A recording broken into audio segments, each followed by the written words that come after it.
The power of the dark side. Welcome back. I would like to tell you another story.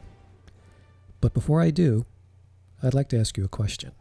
If you think about all of the books you've read, films you've watched, or stories you've heard, is there one villain that stands out? Now, I'm not talking about the one or two-dimensional bad guys, the kind that you see on weekly television, read in Pulp Fiction or maybe comic books. I'm talking about a true villain. One that really made you hate them, or maybe do some deep thinking. I think we all have one, sometimes several. I'd like you to keep this in mind. The best villains all share a unique quality. They think they're the hero. And that's how I would like to approach our villain. Our villain came into power with the best of intentions. In a desire to improve teaching and learning, it describes how learners gather, sift through, interpret, organize, and come to conclusions about and store information for further use. These are often categorized by sensory approaches: visual, oral, verbal, and kinetic. I'm of course talking about learning styles. The idea of the term learning style was first recognized as early as 334 BC by Aristotle, who believed that each child possessed specific talents and skills. The concept of learning styles has evolved ever since. More recently, Howard Gardner developed a popular iteration. He believed that students learn in ways that are identifiably distinct. Because of this, Gardner thought it would be best to assess learning in a variety of ways, which is how he came up with the idea of multiple intelligences. We all want our teaching to be as effective as possible, so our learners can achieve their goals in the most rewarding way possible. But a review of the scientific literature on learning styles found scant evidence to clearly support the idea that outcomes are best when instructional techniques align with individuals' learning styles. In fact, there are several studies that contradict this belief.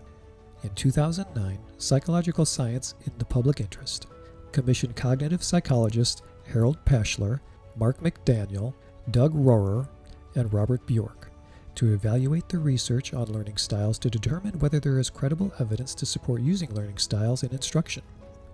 They came to the startling but clear conclusion: although the literature on learning styles is enormous, they found virtually no evidence. So why are they so popular?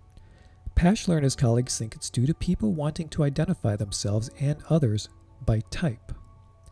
The categories help order the social environment and offer quick ways of understanding each other. Pashler continues, also, this approach appeals to the idea that the learners should be recognized as unique individuals, or more precisely, the differences among students should be acknowledged rather than treated as a number in a crowd. John Tanner, professor of quantitative methods, in his paper Assessing the Impact of Learning Styles for Hospitality Students, states, there may be another reason why this approach to learning styles is so widely accepted.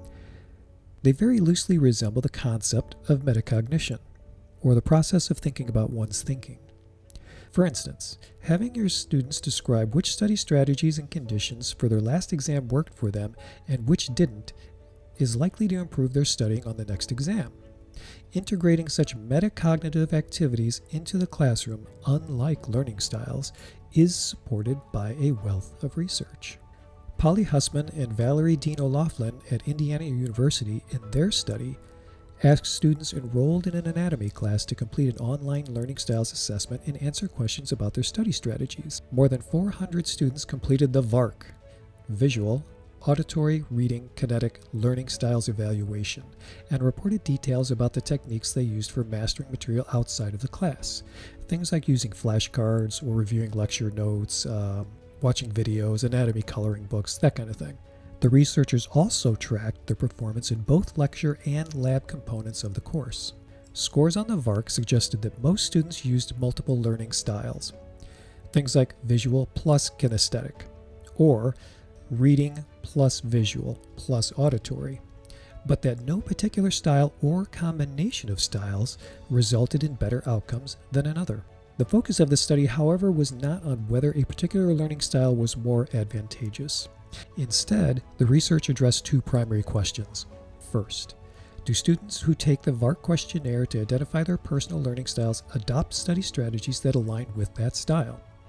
Second, are the learning outcomes better for students whose strategies match their VARK profile than for students whose strategies do not?